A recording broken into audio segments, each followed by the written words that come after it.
Mr. Doctor, what Lalonde? Yeah.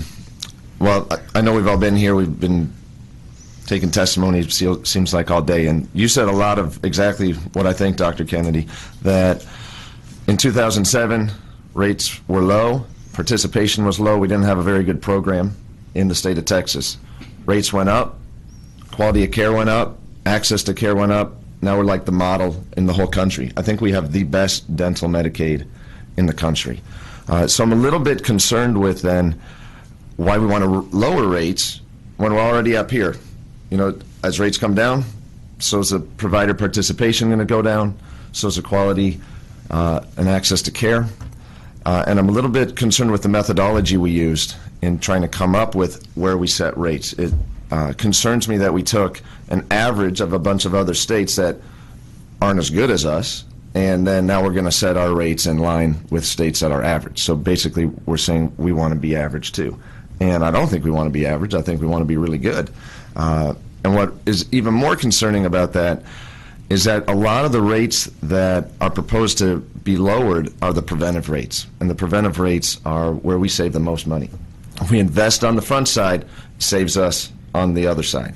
And so those are the rates. If there's anything that we want to protect, we need to really protect those. And I guess to the second point, which is exactly what Dr. Kennedy's saying. Somebody testified to that yesterday.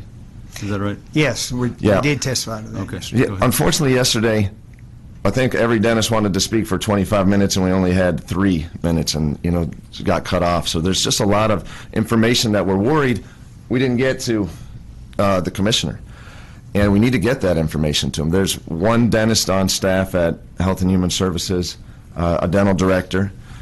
She's in public health, and I don't know the last time she practiced or if she has ever owned a practice. So there's a certain type of perspective that we need to add to the conversation so that the commissioner can make an informed decision when he's trying to set these rates. And so what we're asking you, commissioners, please give us a call. Let's see what we can do with you, because we want to make sure that this program works for everyone. Are there things you can put in writing that you can share with us, and I can assure you that they will get it? Like what are you talking about? Well, you talk about wanting to meet with them. I mean, do you have to say it verbally, or can you write out something? Well, yeah, we could, yes. If you feel like there's information they're not getting that they need to get?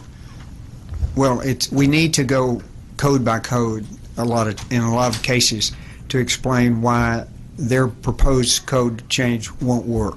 So how many proposed code changes are there? How many? There are 100?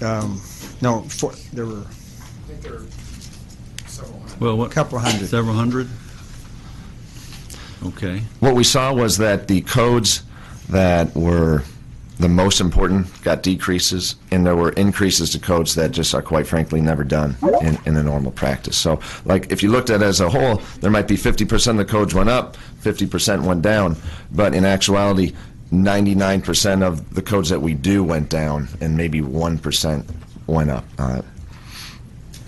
And so that's important to sit and let the commissioner have that perspective that he might not be able to have. I mean, it's difficult, and that is really what made the program so successful in the first place, was because in 2007, HHSC got together with TDA, AAPD, the pediatric dentists, and a couple other important players, and they all sat across from each other at a table, and they decided which codes do we really need to raise. So they didn't just like do an across-the-board raise.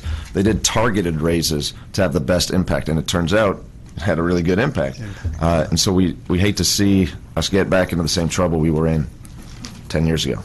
We've made a lot of progress. And I guess one other thing I also wanted to mention is that every time I'm at the state, we talk about the orthodontic thing that happened. But the good news is that since we went to managed care in 2012, I think that we've saved almost $1 billion in reduction in orthodontic payments that have gone out. I think there's been like $1 billion less, almost $200 million a year. So there's gatekeepers now when it comes to orthodontics. I don't even know how it would be possible to abuse the system at this point, because everything goes to DentaQuest or MCNA. They look at it real thoroughly, and then it goes back to the provider. So I feel like even though we're still sorting out the Xerox thing, at least we have fixed what was really a problem before. Thank you.